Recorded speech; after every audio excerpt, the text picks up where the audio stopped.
Hello again. It's a beautiful evening to visit the local garden and arboretum.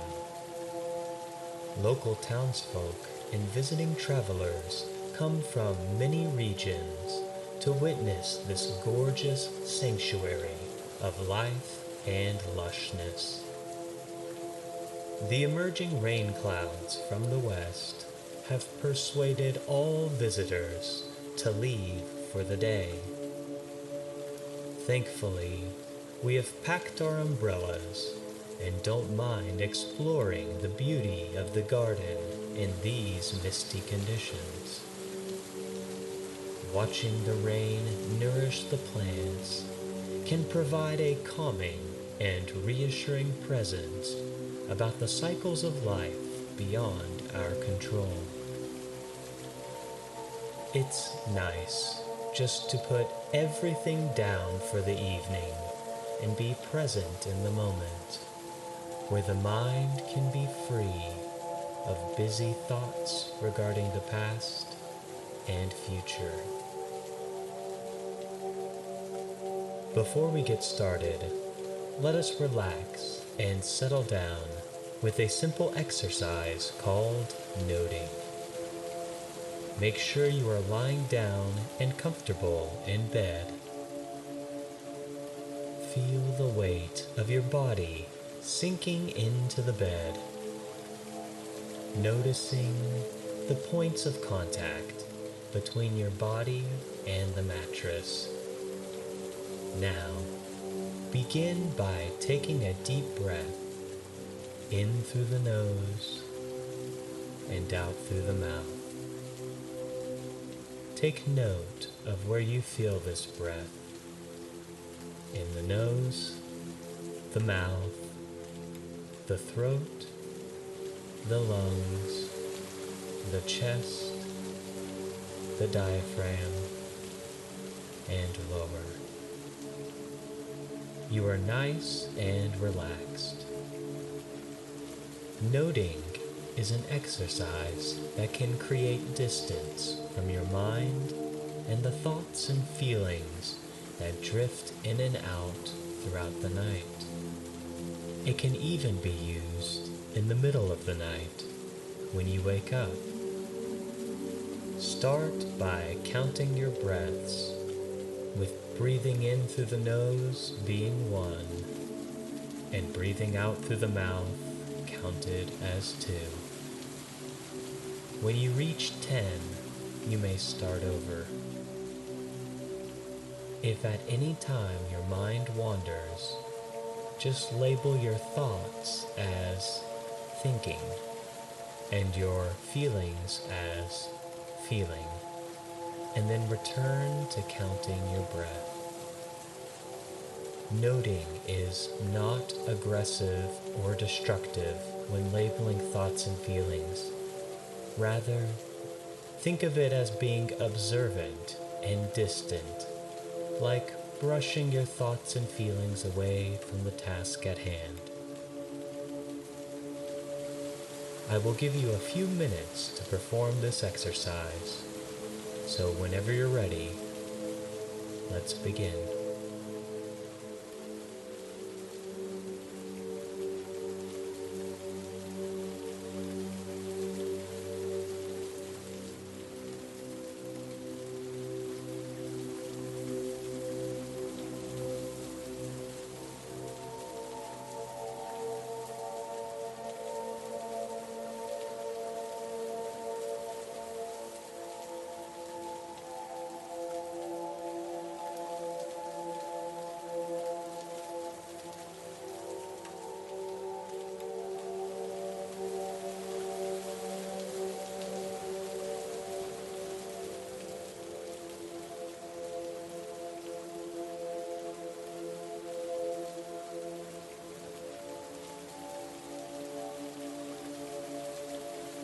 Wonderful.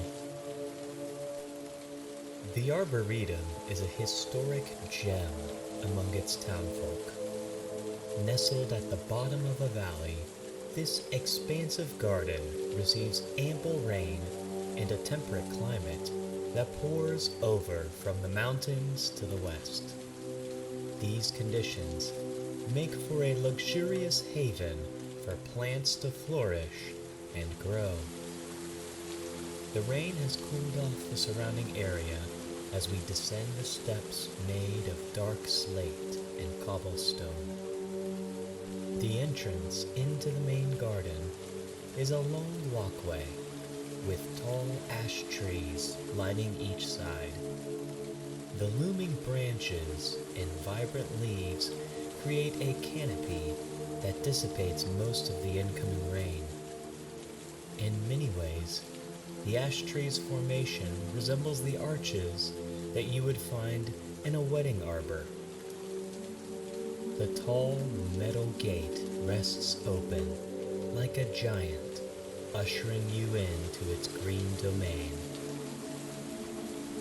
Inside, the garden opens up to rows of assorted annual and perennial flowers, providing a deep and colorful gradient of reds, oranges, and purples. The colors of the assorted flowers evoke a rich, calming sensation, like an everlasting evening skyline on a sandy beach. The bee balm in the middle row provides ample incentive for bees and butterflies to peruse this area of the garden. Tucked under the bee balm's magenta petals, some bees have chosen to wait out the rain in hopes that they will return to gathering nectar for their hive. To the right of these beautiful flowers is an open, grassy section with short bushes encompassing the stone wall perimeter. While the previous area was rich with varying colors, this section is green and glossy, like a field of emeralds. Centered among the grass is an opulent, tall water fountain. A jet of cool spring water dances high above the surrounding landscaping, providing a calming haven for birds and insects to quench their thirsts. The evening rain has left this part of the garden quite empty, making it the perfect place to reflect or enjoy some solace. The mist from the fountain gently soaks the bushes and grass within close proximity. Just north, we arrive at the grove of trees that fill up a hilly landscape. These trees stretch nobly into the sky and depict decades of time within their branches. Along the pathway, light pink petals gently fall from the blooming cherry blossom trees. What luck to have visited the garden while these gorgeous trees bring color to the surrounding landscape. Just beneath a twisting sycamore tree, a robust metal sign reads, "Do not climb." With so much vibrancy in the branches above, it is easy to see how tempting it would be to steal a view from above the treetop. As we wander further into the garden, we are met by a maze of hedges. The sheer size and scope of this maze is arresting upon first glance. Historically, this maze was small and attracted children and families to experience a mild and easy thrill. Today, the maze has grown into a large coalescence of spirals and dead ends. Cresting above the green hedges are a few wooden bridges that cheekily provide hints to the amateur explorers wandering through. If you reach the middle of the maze, you are greeted with a wooden chest full of tokens that can be redeemed in the garden's gift shop for a t-shirt, or other small souvenir.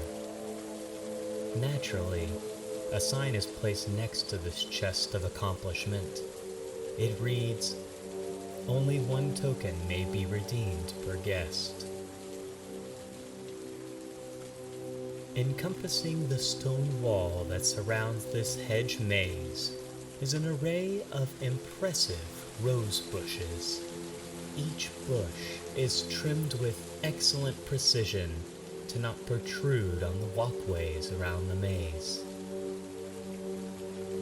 The sweet humility of yellow roses, such as Graham Thomas's, are complemented softly by the presence of creamy white iceberg roses in the timeless salmon pink Dorothy Perkinses.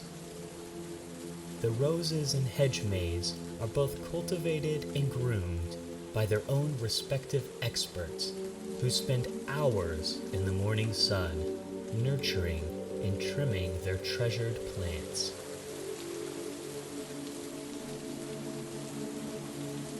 Beyond the grove of trees in hedge maze lies a historic well, which stays functional due to the valley's regular precipitation. Of course, modern sprinklers are strategically installed across the garden to ensure the plants thrive even in the driest of seasons.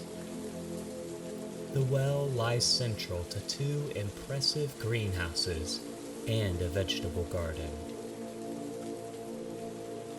The tomato plants are nestled in the back of the garden, climbing with an assured inevitability up to the decorative trellises behind them. Their leafy greens are interlaced with juicy, red tomatoes that are ripe for the harvest. Even in the rain, one can smell the sweet aroma of the basil plants scattered throughout the garden. Not only does the basil provide a sweet scent, but it deters gnats and other pests from nibbling on the garden's treasures. Along the stone wall behind the greenhouses are tall, intertwining blackberry bushes. As an incentive for exploring this part of the garden, the guests are welcome to pick some blackberries as a sweet and tart snack. Visitors and gardening aficionados love to marvel at the variety of vegetables and fruits that thrive in this section. Whether it's the rows of corn, peppers, okra, or melons, the variety here has something for everyone. Visitors can look forward to the ripe, vibrant produce grown in this garden being sold at the local farmers market every Saturday in town. It's one of the many ways this arboretum and garden gives back to the citizens who have nurtured and protected it for decades, and it will continue to be that way for many years to come.